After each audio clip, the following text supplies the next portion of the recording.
Tragedi COD maut tewaskan karyawan MRT, pelaku punya utang 3 miliar rupiah.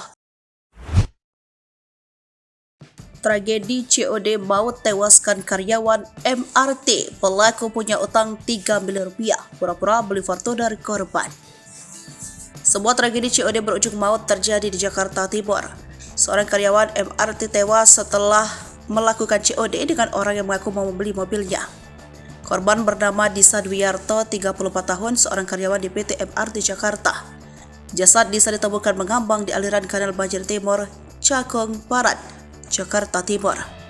Korban dihabisi oleh pelaku yang berpura-pura membeli mobil Fortunernya sesaat setelah melakukan COD. Kasubdit Tresmob di Treskrimum Polda Metro Jaya AKBP Tinus Yudo Uli mengatakan, rencana itu didalangi oleh R 29 tahun, sebab R terlilit utang sebesar 3 miliar. Kemudian R mengajak IS 31 tahun, JS 48 tahun, dan satu pelaku lainnya menghabisi korban agar bisa membawa kabur mobilnya. Para pelaku ingin mengambil barang korban dengan cara menghilangkan nyawa korban. Modusnya berpura-pura menjadi pembeli mobil Fortuner 2020 milik korban, kata Titus kepada wartawan Sabtu 11 November 2023. Dikutip tribunjatim.com dari kompas.com. Dalam melancarkan aksinya, para pelaku kemudian mengajak korban untuk COD sambil menunjukkan bukti transfer palsu. Saat itu dia tidak percaya terhadap bukti transfer yang ditunjuk pelaku sehingga memutuskan untuk pulang.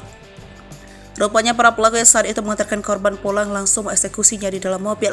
Adapun RIS dan JS telah ditangkap dan dijadikan tersangka dalam kasus pembunuhan berencana, sedangkan satu orang pelaku masih berstatus buron.